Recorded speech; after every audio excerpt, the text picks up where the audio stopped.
నమస్కారం. ప్రతిధ్వని కార్యక్రమానికి స్వాగతం. 2021 ఆర్థిక సర్వేను ఇవాళ కేంద్ర ప్రభుత్వం పార్లమెంటు ముందుకు తీసుకువచ్చింది. రాబోయే బడ్జెట్కు సంకేతంగా ప్రతిసారి కూడా బడ్జెట్కు ముందు ఆర్థిక సర్వేను పార్లమెంట్లో ప్రవేశపెట్టమనేది ఆనవాయితీ. అయితే మరో 2 రోజుల్లో రానున్న బడ్జెట్కు సంబంధించి బడ్జెట్ ఎలా ఉండబోతుందనే సంకేతాలను ఇవాల్టి ఆర్థిక సర్వే అందించింది. మొత్తం మీద ఏడాది కాలంగా జరిగినటువంటి ఆర్థిక కార్యకలాపాలపై ఉన్నటువంటి ఈ విధాన పత్రం ద్వారా మొత్తం మీద ఆర్థిక వ్యవస్థ కొద్దిమేర పుంజుకుంటోందని, ఆశావహ దృక్పథంతోనే ముందుకు వెళ్ళబోతున్నామని ఇవాళ ఆర్థిక సర్వే ప్రకటించింది. దీనిపై ఇవాళ ప్రతిధ్వని చర్చను చేపట్టింది. ఇవాళ ఆర్థిక సర్వే ద్వారా ముఖ్యంగా వచ్చే ఏడాదిలో దాదాపుగా 11% వరకు వృద్ధి రేటు నమోదు కావచ్చినటువంటి అంచనాలున్న పరిస్థితుల్లో దీనిపై బడ్జెట్లో ఎలా ఉండబోతుందనే దానిపై ఇవాళ ప్రతిధ్వని చర్చను చేపట్టింది. ఈ ప్రతిధ్వని చర్చలో పాల్గొన్నటువంటి ప్రముఖులు మాజీ ఐఏఎస్ అధికారి డాక్టర్ పివి రమేష్ గారు, ఏపీ ప్రభుత్వంలో ఆర్థిక శాఖ కార్యదర్శిగా కూడా పనిచేశారు. చిట్టడి కృష్ణారెడ్డి గారు, హైదరాబాద్ సెంట్రల్ యూనివర్సిటీ ఆర్థిక శాస్త్ర ఆచార్యులు. డాక్టర్ టి రామకృష్ణ గారు, సిఐఐ ఆంధ్రప్రదేశ్ చాప్టర్ అధ్యక్షులు. ముందుగా రమేష్ గారు, ఆర్థిక సర్వే అనేది బడ్జెట్కి సంబంధించి ఒక రిఫ్లెక్షన్ లాంటిదని చెప్తూ ఉంటాం. ఇవాళ మీరు ఆర్థిక సర్వేని గమనిస్తే బడ్జెట్ ఎలా ఉండబోతుంది అనేది మీరు అంచనా వేస్తున్నారు? నమస్కారం అండి. మీకు మీ శ్రోతలందరికీ కూడా నమస్కారం. ఈ ఆర్థిక సంవత్సరం ఇది వరకు మనం ఎప్పుడూ చూడనటువంటి బాధల్ని ఎదుర్కొన్నాం, మన దేశంలోనే కాకుండా ప్రపంచవ్యాప్తంగా. ఈరోజు సర్వే ఒక విధంగా ఆప్టిమిస్టిక్గా ముందుకు వెళ్ళే విధంగా కొన్ని సూచనలు ఇచ్చారు. కానీ ఈ బడ్జెట్ ఎలా ఉంటుందనేది అది ఆర్థిక మంత్రి గారికి మాత్రమే తెలుసు. కానీ కొన్ని సూచనలను బట్టి నేను కొన్ని ముఖ్యమైన అంశాలను మీ ముందు చూపుతున్నాను. ఒకటి ఏమిటంటే, మనకి అభివృద్ధి చాలా అవసరం, అంటే గణనీయమైనటువంటి అభివృద్ధి అవసరం. అంటే ఇంచుమించు 11% వరకు కూడా వచ్చే సంవత్సరం ఆర్థిక అభివృద్ధి రావాలి అనేది. ఈ ఆర్థిక అభివృద్ధి రావాలి అంటే కొన్ని ముఖ్యమైన అంశాలు అవసరం. ఒకటేమిటంటే, దీనివలన ఇన్వెస్ట్మెంట్ పెంచాల్సిన అవసరం ఉంది. ఈ సంవత్సరం కూడా మనకు వ్యవసాయ రంగంలో సాధారణంగా బాగానే అభివృద్ధి చెందింది, 3.4%. ముఖ్యంగా వెనుకబడిపోయింది ఏమిటంటే ఇండస్ట్రీసు, ఏదైతే పరిశ్రమలు, తరువాత సర్వీసెస్, వీటిలో ఇన్వెస్ట్మెంటు చాలా అవసరం. దాంట్లో ముఖ్యంగా ఇన్ఫ్రాస్ట్రక్చర్లో, ఏదైతే రోడ్స్ కానీ రైల్వేస్ కానీ పవర్ సెక్టర్ కానీ, వీటిలన్నిటిలో కూడా ఇన్వెస్ట్మెంట్కి, వాటర్ సప్లై స్కీమ్స్, వీటికి ముఖ్యమైనటువంటి పీట వేస్తారని నేను అనుకుంటున్నా అండి. ఎందుకంటే అభివృద్ధి అనేది చాలా ముఖ్యమైన అంశం అనేది. రెండవది ఏమిటంటే, చాలామంది ఉద్యోగాలు కోల్పోయారు, ఉపాధి కోల్పోయారు. కాబట్టి జాబ్ క్రియేషన్ కూడా ముఖ్యంగా ముఖ్యంగా పట్టణ ప్రాంతాల్లో ఈ యొక్క పేదరికం కానీ తర్వాత ఉపాధి కానీ కోల్పోయిన వాళ్ళు చాలామంది ఉన్నారు. కాబట్టి వారి గురించి కూడా ఒక ప్రత్యేకమైనటువంటి కార్యక్రమం చేపట్టడం జరుగుతుంది. దాని ద్వారా ప్రజలకు కావాల్సినటువంటి ముఖ్యమైన అవసరాలని కల్పిస్తారని కూడా ఈ బడ్జెట్ సూచనల వల్ల తెలుసుకోవచ్చండి. మూడవది ఏమిటంటే, ముఖ్యంగా మనం గమనించింది, ఇది ఒక పెద్ద ఆరోగ్య వ్యవస్థకి పెద్ద ఛాలెంజ్. దీంట్లో ఇన్వెస్ట్మెంట్ బాగా పెంచాలి. ఇది జీడిపిలో కనీసం 3-3.5% వరకు పెంచాలి అనేది. అది ఒక్కసారే జరగపోయినా కూడా తప్పకుండా గణనీయమైనటువంటి పెరుగుదల ఉంటుంది. దీనివలన ఆరోగ్య రంగంలో ఎక్కువ ఇన్వెస్ట్మెంట్ జరగడం వల్ల ముఖ్యంగా ప్రాథమిక ఆరోగ్యము, తరువాత ఇన్ఫర్మేషన్ టెక్నాలజీ అప్లికేషన్స్, వీటి వలన ప్రజలందరికీ కూడా పూర్తి ఆరోగ్యం కలిగించాలనేది అంశం. తరువాత ప్రధానమంత్రి జన ఆరోగ్య యోజన ఏది పిఎంజే ఉందో దానికి కూడా ముఖ్యమైనటువంటి ప్రాతిపదిక కల్పిస్తారనేది భావిస్తున్నా అండి. ఇది కాకుండా రెవెన్యూ సైడ్ ఏదైతే ఉందో, ఆర్థికంగా మనకి ట్యాక్సేషన్లో పెద్దగా మార్పులు చేర్పులు చేయకపోయినా కూడా, ఎందుకంటే ఇప్పుడున్న పరిస్థితుల్లో ఇంకా ప్రజల మీద భారం మోయడం సరికాదు. కాబట్టి డిస్ఇన్వెస్ట్మెంట్ ద్వారా ఏదైతే పబ్లిక్ సెక్టర్ యూనిట్స్ ఉన్నాయో, ఇదివరకు రిలీజ్ చేసిన స్ట్రాటజీ పేపర్ ప్రకారం పబ్లిక్ సెక్టర్ అండర్టేకింగ్స్ డిస్ఇన్వెస్ట్మెంట్ ద్వారా కూడా కొంత రెవెన్యూస్ జనరేట్ చేయడానికి ప్రభుత్వం కృషి చేసి దానికి ఒక స్థూలమైనటువంటి నిర్దేశక సూత్రాలు నిర్దేశిస్తుందని అనుకుంటున్నాం అండి. ఇది కాకుండా రీసెర్చ్ అండ్ డెవలప్మెంట్లో కూడా ముఖ్యంగా మనం డెవలప్ చేయాల్సిన అవసరం ఉంది. ఎందుకంటే ప్రపంచవ్యాప్తంగా ఎక్కడైనా కూడా అభివృద్ధి జరిగింది అంటే ఆ దేశాల్లో ప్రభుత్వాలు వాటి మీద గణనీయమైనటువంటి ఖర్చు పెట్టడం జరిగింది. దీని అంతటికీ కావడానికి కావలసిన ఫిజికల్ స్టెబిలిటీ అనేది అవసరమా అనే విషయం గురించి 15వ ఆర్థిక 15th ఫైనాన్స్ కమిషను త్వరలో రిపోర్ట్ ఇవ్వబోతున్నారు. దాంట్లో కొన్ని విధమైనటువంటి ప్రత్యక్షమైన సూచనలు మనకు కనపడతాయి. రెండవది ఏమిటంటే ముఖ్యంగా ప్రజలకు సంబంధించిన అభివృద్ధి రాష్ట్రాలు చేపడతాయి కాబట్టి రాష్ట్రాల బడ్జెట్ కూడా చాలా ముఖ్యమైన సంవత్సరం. ఈ రెండు లాస్ట్లీ ఇదేదైతే ఇన్ఈక్వాలిటీస్ పెరుగుతున్నాయంటున్నారో దాన్ని తగ్గించడానికి కూడా ఈ యొక్క గణనీయమైనటువంటి రమేష్ గారు, అభివృద్ధి అవసరం. మీరు చెప్పిన దాంట్లో హెల్త్ సెక్టర్కి ఎక్కువగా ప్రామినెన్స్ ఉండొచ్చు అని చెప్పారు. అలాగే కరోనా ఏ స్థాయిలో దెబ్బతీస్తుందో మనం చూసాం. అదే సమయంలో ఇండియాలో వ్యాక్సినేషన్ స్టార్ట్ అవ్వగానే స్టాక్ మార్కెట్లు ఎలా పెరిగాయో కూడా చూసాం. ఇప్పుడు ఇండియా అనేది వ్యాక్సినేషన్లో అత్యధికంగా వ్యాక్సిన్లు తయారు చేసుకున్నటువంటి పొజిషన్లో ఉంది. అలాగే కరోనాని కంట్రోల్ విషయంలో కూడా చాలా వరకు మనం ఓవర్కమ్ అయిన పరిస్థితి కనిపిస్తుంది. ఈ పరిస్థితుల్లో ఇన్వెస్ట్మెంట్ డ్రైవ్ ఎలా ఉండొచ్చు అనుకుంటున్నారు? ఇప్పుడండి ఈ కరోనా మన దేశంలో చాలా వరకు స్టెబిలైజ్ అయినట్లుగా భావిద్దాం. కానీ మనం ఏమీ చెప్పలేము. ఎందుకంటే మిగిలిన దేశాలతో మనం చూస్తే యూరోప్లో ఇంకా ప్రబలిపోతోంది వ్యాధి. అలాగే ఈ అమెరికాలో కూడా ఈ వ్యాధి ప్రబలుతోంది. కానీ అదృశ్యవశాత్తు మన రాష్ట్రంలో మన దేశంలో ఇంతవరకు కూడా కొంత స్టెబిలిటీ వచ్చింది. కాబట్టి అందులోనూ ఈ వ్యాక్సినేషన్ కార్యక్రమం మొదలైన తర్వాత ఇప్పటికే గత 14-15 రోజుల్లో 30 లక్షల మందికి పైచులకు వ్యాక్సినేషన్ ఇవ్వడం జరిగింది. కానీ ఇది చాలా పెద్ద వ్యవస్థ. మనం 135 కోట్ల జనాభాలో కనీసం 100 కోట్ల మందికి వ్యాక్సినేషన్ ఇస్తే కానీ అప్పటి వరకు ఈ యొక్క ప్రివెంటివ్ మెజర్స్ మనం పాటించవలసిన అవసరం ఉంది. దీంట్లో ముఖ్యమైన అంశం ఏమిటంటే ఇన్వెస్ట్మెంట్ గవర్నమెంట్ చేయవలసిన అవసరం ఉంది. ఓకే సార్, కృష్ణారెడ్డి గారు, గవర్నమెంట్ ఇవాళ ఆర్థిక శాఖ V-షేప్ రికవరీ అని ఒకటి ప్రతిపాదించింది. దాని గురించి కొంచెం వివరంగా చెప్తారా? V-షేప్ రికవరీ అంటే ఏంటి అసలు? ఏంటంటే అర్థశాస్త్రవేత్తలు జనరల్గా ఒక దేశ ఆర్థిక వ్యవస్థ అభివృద్ధి గమనంలో వెళ్ళేటప్పుడు ఈ మన ఇంగ్లీష్ లెటర్స్లో ఉండేటువంటి ఆల్ఫాబెట్స్ని ఆధారంగా గ్రోత్ రేట్స్ ఎలా పెరుగుతున్నాయి తగ్గుతున్నాయి అనడానికి V-షేప్ అని, U-షేప్ అని, W-షేప్ అంటాం. ఈ షేప్స్ యొక్క ముఖ్య ఉద్దేశం ఏంటంటే ఒక గ్రాఫ్ కనుక తీసినట్లయితే అభివృద్ధి అంటే ఇవాళ కరోనా సంక్షోభ సమయంలో మనం ఏప్రిల్ జూన్ మధ్యకాలంలో కూడా ఆ క్వార్టర్లో కూడా 23% పైగా మనం జీడిపి గ్రోత్ రేటు నెగటివ్లోకి వెళ్ళిపోయిందని కూడా చూసాం. అంటే అప్పుడు గ్రాఫ్ ఏమవుతుంది, నెగటివ్ కాబట్టి బాగా డౌన్ అవుతుంది, అంటే పైనుంచి కిందికి చూపిస్తుంది. ఎందుకంటే 7% పాజిటివ్ గ్రోత్ నుంచి 23% ఏదైతే గ్రోత్ రేటు పడిపోయిందో ఇలా ఫ్లాట్గా గ్రాఫ్ అనేది కిందికి వస్తుంది. మళ్ళీ ఎప్పుడైతే ఎకానమీ పడినంత తొందరగా పైకి ఎగబాకుతున్న సమయంలో వచ్చేటువంటి ఆర్థిక వ్యవస్థ అంటే దేశం యొక్క స్వల్పకాలంలో ఆర్థిక వ్యవస్థ ఏ విధంగా ముందుకు వెళ్ళకపోతుంది అనేటువంటి అంశంపైన ఉదహరించే ఉద్దేశంతో చెప్పేటువంటివే V-షేప్. U-షేప్ అన్నప్పుడు ఎలా అవుతుందంటే కొంత ఆర్థిక వ్యవస్థ పడ్డ తర్వాత కొంత సమయం తీసుకొని మెల్లగా రికవర్ అవ్వడాన్ని మనం U-షేప్ అనుకుంటాం. ఇప్పుడు కొంతమంది సంస్థలు కూడా ఉంటున్నారు భారతదేశంలో కానీ ప్రపంచ ఆర్థిక వ్యవస్థలో W-షేప్ తీసుకోవచ్చు. ఎందుకంటే సెకండ్ వేవ్ కోవిడ్ అంటున్నారు కాబట్టి కొంత డౌన్ అయ్యింది, ఇప్పుడు మళ్ళీ కొంచెం రికవర్ అవుతుంది. మళ్ళీ కనుక వైరస్ ఉధృతి చెందినట్లయితే మళ్ళా ఆర్థిక వ్యవస్థ కొంత డౌన్ అయ్యి ఆ తర్వాత మళ్ళీ పైకి రావడం జరుగుతుంది.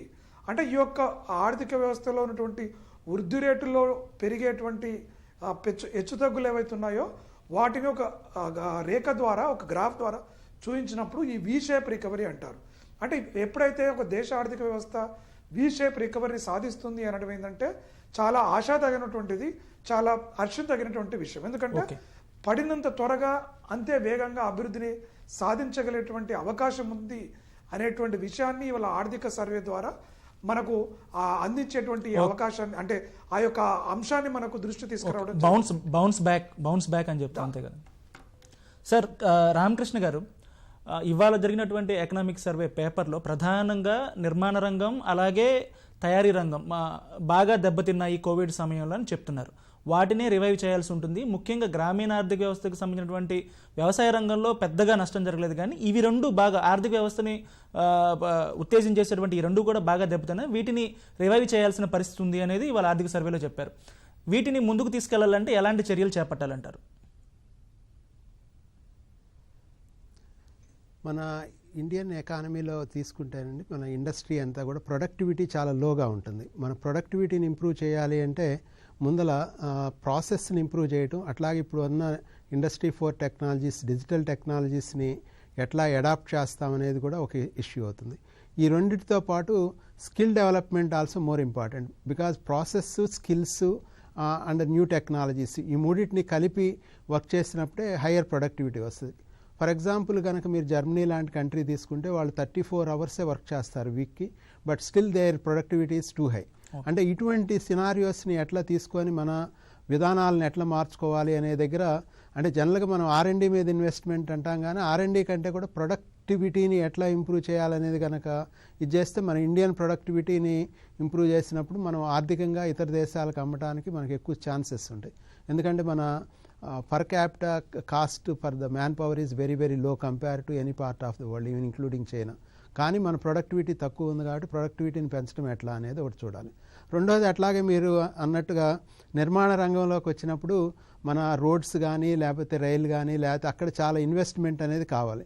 అటువంటి ఇన్వెస్ట్మెంట్స్ కనుక గవర్నమెంట్ తీసుకొస్తే ఎక్కువగా ఎంత తొందరగా మన రోడ్డు రవాణా వ్యవస్థని లేకపోతే అట్లా రైలు లేకపోతే ఇంకా అదర్ నౌకాయానం కానీ ఇటువంటి అన్నింటిని కనుక ఇంప్రూవ్ చేస్తే దాని మీద ఇన్వెస్ట్మెంట్స్ కనుక జరిగినప్పుడు ఆటోమేటిక్గా ఇండియన్ ఎకానమీ గ్రోత్ అవ్వడానికి, అది పర్మనెంట్గా గ్రో అవ్వడానికి పాసిబిలిటీ ఉంటుంది. మీకు సెకండ్ వరల్డ్ వార్ టైంలో అమెరికా ఎట్లయితే రోడ్స్ వేసిందో అట్లాగే ఇప్పుడు గవర్నమెంట్ దాని మీద ఎక్కువ ఇన్వెస్ట్మెంట్కి ఏం చేయాలి, ఏ రకమైన ఇన్వెస్ట్మెంట్స్, ఫారిన్ ఇన్వెస్ట్మెంట్స్ని తీసుకురావచ్చు.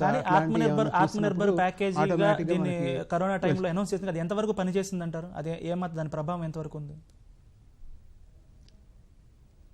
అంటే ఆత్మనిర్భర్లో వచ్చింది ఫస్ట్ ఇంపార్టెంట్ ఇష్యూ అని, ఇనీషియల్గా ట్యాక్సేషన్ అనేది పోస్ట్ పోన్ చేశారు. సెకండ్ ఇష్యూకి వచ్చేటప్పటికి మనకి ఆల్మోస్ట్ 10-20% దాకా ఎక్సెస్ రుణం ఇచ్చారు బ్యాంకుల నుంచి.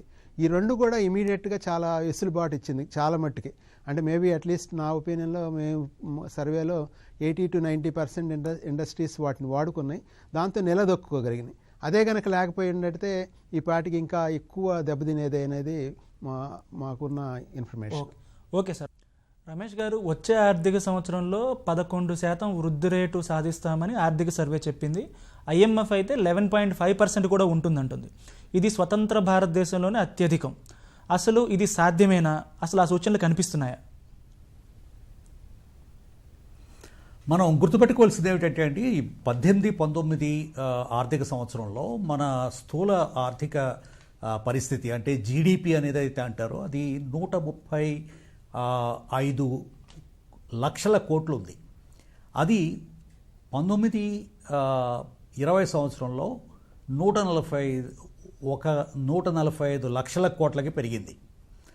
ఇప్పుడు 134 కోట్లకి పడిపోయింది. అంటే గత 3 సంవత్సరాల కంటే కూడా ఈ సంవత్సరం అభివృద్ధి స్థూల ఆర్థిక పరిస్థితి 130 పడిపోయింది. కాబట్టి ఇంకొక 11% అంటే 11% పెరిగినా కూడా అది 148 కోట్లకు వస్తుంది అనమాట. అంటే మనం ఏదైతే 19-20 సంవత్సరంలో ఏ పరిస్థితిలో ఉన్నామో 20-21 ఆర్థిక పరిస్థితిలో ఇంచుమించు అదే స్థితికి వచ్చే అవకాశం ఉంది.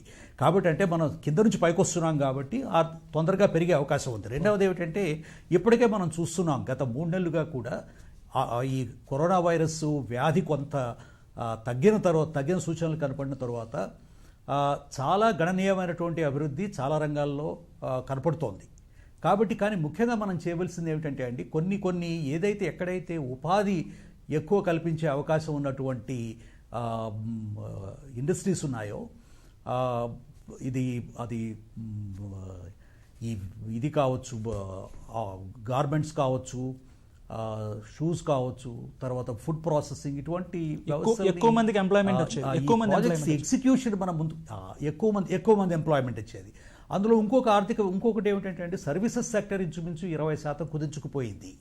అవి క్విక్గా రికవర్ అయ్యే అవకాశం కూడా ఎక్కువగా ఉంది. కాబట్టి ఇది ఇంచుమించు రియలిస్టిక్ అసెస్మెంట్. ఎప్పుడు ఈ కరోనా వ్యాధి అనేది 3 ఎక్స్టర్నాలిటీస్ అని మనం గమనించలేని. ఒకటి ఏమిటంటే మొత్తం ప్రపంచ ఆర్థిక వ్యవస్థ కూడా కుదించుకుపోయింది. ఇంచుమించు 3.5% ఆర్థిక వ్యవస్థ గ్లోబల్గా పడిపోతుందనేది ఎస్టిమేట్ IMF చేసింది. ఒక్క చైనా దేశం తప్ప మిగిలిన ఏ దేశము కూడా ఈ సంవత్సరం ఆర్థికంగా పురోగతి చెందడం లేదు. అదొక పెద్ద సమస్య. కాబట్టి ఎక్స్టర్నల్ గ్లోబల్ ఎన్వైరన్మెంట్ అనేది చాలా ముఖ్యమైన అంశం. రెండవది ఏమిటంటే డాలర్ రూపీ ఎక్స్చేంజ్ రేట్ ఏ విధంగా పనిచేస్తుంది, ఎంతవరకు మన ఎక్స్పోర్ట్స్ని మనం ఇంప్రూవ్ చేసుకోగలం అనేది రెండవది. మూడవది రామకృష్ణ గారు చెప్పినట్లుగా ప్రొడక్టివిటీ గెయిన్స్. అసలు ప్రొడక్టివిటీ పెరిగిందనుకోండి, ఇది తప్పకుండా సాధ్యమవుతుంది. ఎందుకంటే మనకి వర్క్ ఫోర్స్ ఎవరైతే పనిచేస్తున్నారో చాలామంది ఉన్నారు, వాళ్ళకు ఉపాధి కలిగించగలిగిన అవసరాలు ఉన్నట్టయితే అవకాశాలు చాలా ఉన్నాయి మనకి. ఇన్ఫ్రాస్ట్రక్చర్లో ముఖ్యంగా పట్టణ ప్రాంతాల్లో మనకి బేసిక్ సర్వీసెస్ లేవు. వాటర్ కావచ్చు, శానిటేషన్ కావచ్చు, ఇటువంటి ఎలక్ట్రిసిటీ సప్లై, వీటిలన్నింటినీ కూడా వీటిని ఎంప్లాయ్మెంట్ గ్యారంటీ ప్రోగ్రామ్ కింద ఒక అర్బన్ ఎంప్లాయ్మెంట్ గ్యారంటీ ప్రోగ్రామ్ ఏర్పాటు చేయొచ్చు. అదేవిధంగా మేజర్ ఇన్ఫ్రాస్ట్రక్చర్ ప్రాజెక్ట్స్ చాలా వరకు ఎగ్జిక్యూషన్లో ఉండి ఆగిపోయినాయి, అవన్నీ కూడా రివైవ్ చేయొచ్చు.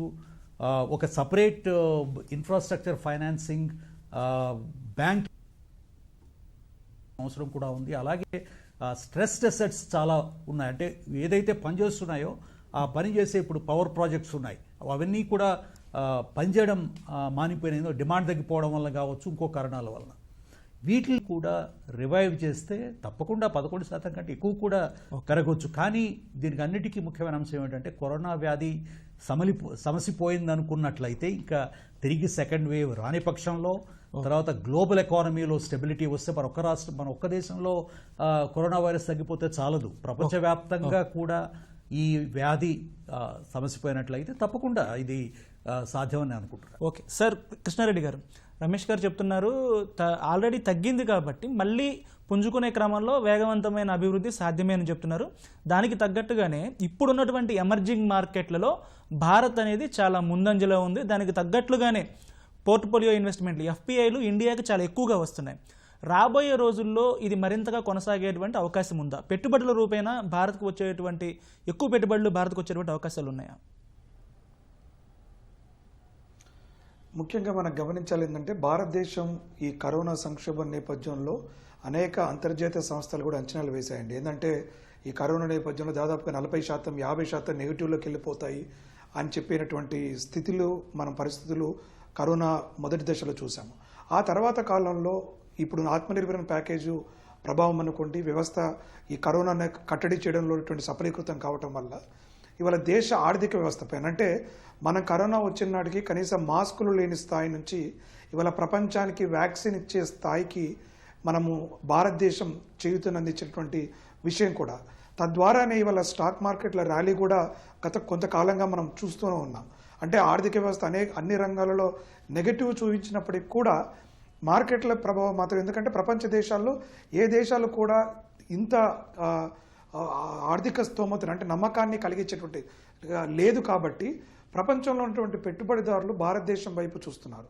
దానికి ముఖ్యంగా కారణాలు చూసినట్టయితే ప్రభుత్వం యొక్క ఆర్థిక ఒక సరళీకృతమైనటువంటి విధానం ద్వారా అనేక రంగాలను ఏ విధంగా మనము ముందుకు తీసుకెళ్తున్నాం. ఇవాళ వ్యవసాయ రంగాన్ని చూడండి, గత 70 సంవత్సరాలలో కూడా ఏ రోజు కూడా భారతదేశం వ్యవసాయ రంగంలో సమూలమైన మార్పులు తీసుకురావడానికి ఏ రకమైనటువంటి చర్యలు కూడా జరగలేదు. ఇవాళ అది దిశగా కొన్ని ప్రయత్నాలు జరుగుతున్నాయి.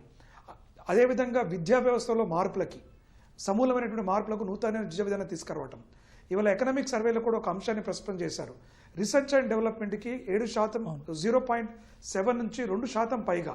అంటే పరిశోధనలు కనుక పెంచినట్లయితే, ఆవిష్కరణలు కనుక పెరిగినట్లయితే దేశం ఇంకా ముందుకు వెళ్ళడానికి ఆస్కారం ఉంటుంది. కాబట్టి అంటే స్వదేశీ పరిజ్ఞానంతో, అంటే ఈ దేశంలో ఉన్నటువంటి మానవ వనరుల ఏదైతే ఉన్నదో దాన్ని పూర్తిగా సద్వినియోగం చేసుకోవడానికి అన్ని రకాలుగా ప్రయత్నాలు జరుగుతున్నాయి. అంటే ఒక గ్రామీణ ఆర్థిక వ్యవస్థ అనేటువంటిది దేశానికి ఒక పట్టు కొమ్ముగా ఉన్నది. దానికి వ్యవసాయం ప్రధానటువంటిది. కాబట్టి ఇవాళ అనేక వ్యవసాయ రంగంలో మౌలిక సదుపాయాల అంశాన్ని కూడా తీసుకురావాల్సిన అవసరం ఉంది. అంటే గ్రోత్ పెరగాలి, ఏదైతే వస్తు సేవలకు ఉన్నటువంటి డిమాండ్ని గ్రోత్ పెరగాలంటే ముందుగా స్పెండింగ్ కెపాసిటీ పెరగాల్సి ఉంటుంది. పబ్లిక్లో స్పెండింగ్ కెపాసిటీ పెరగాల్సి ఉంటుంది. అంటే ప్రజల కొనుగోలు శక్తిని పెంచడం కోసం ఎలాంటి చర్యలు సూచిస్తారు? అదే ఇప్పుడు కొనుగోలు శక్తి పెరగాలంటే వ్యవసాయ రంగం గ్రామీణ వాతావరణంలో ఉపాధి పెరగాలి. ఇవాళ ఉపాధి భారీగా కనిపించే రంగం ఏదైనా ఉంది అంటే తక్షణమే ఉపాధి కల్పించే రంగం మన దేశంలో ఈ చాలా మంది ఏంటంటే అన్స్కిల్డ్ లేబర్ కాబట్టి వాళ్ళందరికీ ఉపాధి కల్పించే రంగం ఏదైనా ఉందంటే వ్యవసాయ రంగం. కాబట్టి ఆ దిశగా చేసినట్లయితే ఇమ్మీడియట్గా ఇప్పుడు మన కరోనా నేపథ్యంలో వలస కార్మికులు వాళ్ళ సొంత ప్రాంతాలకు వెళ్ళినప్పుడు కూడా వ్యవసాయ రంగం ఆదుకుంది, వాళ్ళకి ఉపాధి కల్పించింది, ఆహారాన్ని అందించింది. అదేవిధంగా నరేగా పథకం, నరేగా కూడా Mahatma Gandhi national rural guarantee implement scheme కూడా కరోనా నేపథ్యంలో ఒక 40,000 కోట్లు అదనంగా ఇచ్చారు. రాబోయే బడ్జెట్లో కూడా ఇంకొంత అదనంగా ఇచ్చినట్లయితే అంటే ఈ ఇమ్మీడియట్ రిలీఫ్ మెజర్స్ కింద ఇటు వ్యవసాయ రంగము ఇటు నరేగా పథకం ద్వారా ఉపాధి పొందినట్లయితే ఇదంతా కూడా ఎక్కడ జరుగుతుంది అంటే గ్రామీణ వ్యవస్థలో ఆర్థికంగా పరిపుష్టి ఉంటుంది, ప్రజల్లో కొనుగోలు శక్తి పెరుగుతుంది. గ్రామాల్లో ఆదాయాలు తక్కువగా ఉంటాయి కాబట్టి వాళ్ళకు వచ్చినటువంటి ఆదాయాన్ని ఎక్కువ శాతం వినియోగాన్ని ఖర్చు చేస్తారు. ఎప్పుడైతే వాళ్ళు వినియోగం చేశారో తద్వారా వస్తు సేవలకు డిమాండ్ ఏర్పడుతుంది. వస్తు సేవలకు డిమాండ్ కనుక ఏర్పడినట్లయితే ఉద్యోగ అవకాశాలు మెరుగవుతాయి. ఉద్యోగ అవకాశాలు మెరుగైనప్పుడు ఆర్థిక వ్యవస్థ కూడా సమృద్ధిగా వచ్చే అవసరం ఉంది. అంటే ఈ సప్లై చైన్ అంతా ఉంటుంది. తద్వారా ఏంటంటే వాళ్ళ పెట్టుబడులు కూడా మన దేశంలో అధికంగా రావడానికి ఆస్కారం కూడా ఉందన్నమాట. రాజకీయ స్థిరత్వంతో పాటు ఆర్థిక మన విధానాలలో కూడా కొంత ఆశావాహకమైనటువంటి దృక్పథం ఉండటమే ఇవాళ వీసీ రికవరీ అని మనం కోరుకున్నటువంటిది కూడా తద్వారానే జరుగుతుంది. కాబట్టి రాబోయే రోజుల్లో పెట్టుబడులు మనకి గణనీయంగా రావడానికి ఆస్కారం ఉంది. తదనుగుణంగానే భారతదేశం కూడా ఏంటంటే ఈజ్ ఆఫ్ డూయింగ్ ర్యాంకింగ్స్లో ఏదైతే కొన్ని అంశాలలో అంటే లైసెన్సింగ్లో కావచ్చు, ఇక్కడ వచ్చినటువంటి కోర్టు కేసులో పరిష్కారాలు కావచ్చు, ఈ పర్మిషన్స్ విషయంలో కావచ్చు, వీటి అంశాలను కనుక కొంత సరళీకృతం చేసినట్లయితే ఇంకా మనం అనుకున్నటువంటి డిమాండ్ను కూడా చేయవచ్చు. రామకృష్ణ గారు, అంటే ప్రజల్లో నగదు లభ్యతను పెంచడం కోసం అంటే ఆర్థిక క్రమశిక్షణ పాటిస్తూనే, ఎందుకంటే కేంద్ర ప్రభుత్వం చాలా ఇబ్బందుల్లో ఉంది, అది మనం చూస్తూనే ఉన్నాం. ప్రతిరోజు పెట్రోల్ రేట్ల రూపంలో బాధడం కూడా చూస్తున్నాం. దాన్ని పాటిస్తూనే ఆర్థిక క్రమశిక్షణ పాటిస్తూనే పరిశ్రమల్లో ప్రజల్లో నగదు లభ్యత పెంచడం అనేది సాధ్యమవుతుందా? దానికి ఎలాంటి చర్యలు తీసుకోవాల్సి ఉంటుంది? అంటే నగదు లభ్యత అనేది అంటే చాలామంది దగ్గర కొంతమంది దగ్గర డబ్బులు ఉన్నాయండి, వాటిని రియల్ ఇన్వెస్ట్మెంట్కి ఆగుతున్నాయి. ఎట్లా ఇన్వెస్ట్మెంట్లోకి ఆ డబ్బులన్నీ తీసుకురావాలి అంటే ఎట్లా తీసుకురావాలనేది మేర్ ఛాలెంజ్ అవుతుంది. ఇంకొకటి నగదు దగ్గరకు వచ్చేటప్పటికి గవర్నమెంట్ ఆర్గనైజేషన్స్ కానీ గవర్నమెంట్ దగ్గర పేమెంట్స్ కానీ అవి ఇంకా డిసిప్లిన్ అనేది పెరగాల్సి ఉంటుంది. ఎందుకంటే చాలామందికి పేమెంట్స్ అనేది 6 months లేకపోతే 1 year అట్లా ఆగిపోతున్నాయి అనుకోండి. అది సెంట్రల్ గవర్నమెంట్ ఆర్గనైజేషన్స్ అవ్వచ్చు, లేకపోతే స్టేట్ గవర్నమెంట్ ఆర్గనైజేషన్ అవ్వచ్చు. అంటే రొటేషన్ అనేది ఆగిపోతుంది. రొటేషన్ ఎప్పుడైతే పెంచగలిగామో ఆటోమేటిక్గా అటు గవర్నమెంట్కి ట్యాక్సెస్ వస్తాయి, ఇక్కడ మీరు అన్నట్టుగా ప్రజలకి వర్క్స్ వస్తాయి, లేకపోతే ఇంకోటి అన్నీ వస్తాయి. అది ఒక డైరెక్షన్ వస్తుంది. రెండవది వచ్చేటప్పటికి ఏంటంటే మనం ఎంతసేపటికి జీడిపి ఇంక్రీజ్ చేయాలి లేకపోతే ఇంకోటి అనే దానికంటే కూడా అంటే ప్రజలకి వాల్యూ ఎట్లా వస్తుంది అనేది మోర్ ఇంపార్టెంట్. అంటే సపోజ్ ఒక వస్త్రం కానీ లేకపోతే ఏదైనా ఒక వస్తువు నాకు ఎంత తక్కువకి నేను ఎక్కువ వాల్యూ అన్నది నాకు లభ్యమవుతుంది అనేది మోర్ ఇంపార్టెంట్. ఎక్కువ జీడిపి పెరిగిందా తక్కువ పెరిగిందా అనే దానికంటే కూడా ఎక్కువ ప్రజల ప్రమాణాలు ఎట్లా మెరుగవుతున్నాయి ఆ డైరెక్షన్లో ఇప్పుడు కరోనాలో న్యూ నామ్స్ అంటున్నాం. బేసిక్గా అంతకుముందు చేసే విధానానికంటే కూడా ఇప్పుడు ఎంత మోర్ ఎఫెక్టివ్గా చేయగలుగుతున్నాం, ఎంత మోర్ పర్పస్ఫుల్గా చేయగలుగుతున్నాం, వాట్ ఈస్ దట్ అంటే ఏ రకంగా మనం బెటర్గా చేయగలుగుతున్నాం అనేది మోర్ ఇంపార్టెంట్ అవుతుంది. ఆ పర్పస్ఫుల్ థింకింగ్ అనేది ఎప్పుడైతే వస్తుందో, సపోజ్ ఫర్ ఎగ్జాంపుల్ రైల్వేస్ ఉన్నాయనుకోండి, ఎట్లా యాక్సిడెంట్స్ తగ్గిస్తాం, లేకపోతే ఎంత తొందరగా ఒక పాయింట్ నుంచి ఇంకో పాయింట్కి మన సరుకు కానీ మనం ప్రయాణం చేయగలుగుతాం, అది పర్పస్ పాయింట్ ఆఫ్ వ్యూలో చూడాల్సి ఉంటుంది. అట్లా కాకుండా ఉన్ని రోడ్లు వేసుకెళ్తున్నాం లేకపోతే రైల్ లైన్స్ వేసుకెళ్తున్నాం అనేది మోర్ ఇంపార్టెంట్ కాదు. ఫర్ ఎగ్జాంపుల్ ఇప్పుడు మనకి విజయవాడ నుంచి తమిళనాడు ఎక్స్ప్రెస్ కనుక తీసుకుంటే దగ్గర 7.5 hours పడుతుంది, 425 kilometers. ఓ పక్క 130 kilometers స్పీడ్లో వెళ్ళొచ్చు, అది నాన్ స్టాప్ ట్రైన్ అయినప్పుడు కూడా ఆల్మోస్ట్ యావరేజ్ 65 kilometers స్పీడ్ వెళ్ళట్లేదు. దాన్ని ఎట్లా సాల్వ్ చేస్తాం? ఇటువంటి అన్ని డిజిటల్ టెక్నాలజీస్ని వాడి ఆప్టిమైజేషన్స్ కనుక తీసుకొచ్చినప్పుడు ఎక్కడైతే ఛాలెంజెస్ ఉన్నాయి, ఎక్కడ బాటిల్ నెక్స్ ఉన్నాయి, వాటిని కనుక అడ్రస్ చేస్తే ప్రతి చోట కూడా మనం ఆటోమేటిక్గా సొల్యూషన్స్ అనేది తీసుకురావడానికి పాసిబిలిటీ ఉంటుంది. అట్లా ప్రతి మనిషి కూడా పర్పస్ని ఆలోచిస్తే మనం ఏ రకంగా వర్క్ చేస్తాం అనేది ఇప్పుడు న్యూ నార్మ్స్లో అవన్నీ వస్తున్నాయని భావిస్తున్నాం. ఎక్కువగా చాలామంది అంతకుముందు ఏదో కొంటున్నాం ఏదో చేస్తున్నాం అనేది కాకుండా ఇప్పుడు ఎందుకు కొంటున్నాము, దాని నుంచి నాకు ఉపయోగం ఏంటి, ఏ రకంగా నాకు బెనిఫిట్ వస్తుంది అనేది ఆలోచించడం అనేది సమాజంలో పెరిగింది. ఆటోమేటిక్ ఎక్కడి నుంచి కొంటే మనకు తక్కువ ప్రైస్కి వస్తుంది అనేది కూడా ఆలోచించడం అనేది పెరుగుతుంది. ఈ రకంగా కొత్త విధానాలు వస్తాయి అనేది ఆశిస్తున్నాం. Okay sir, thank you. ఇది ఇవాళ ప్రతిధ్వని. నమస్కారం.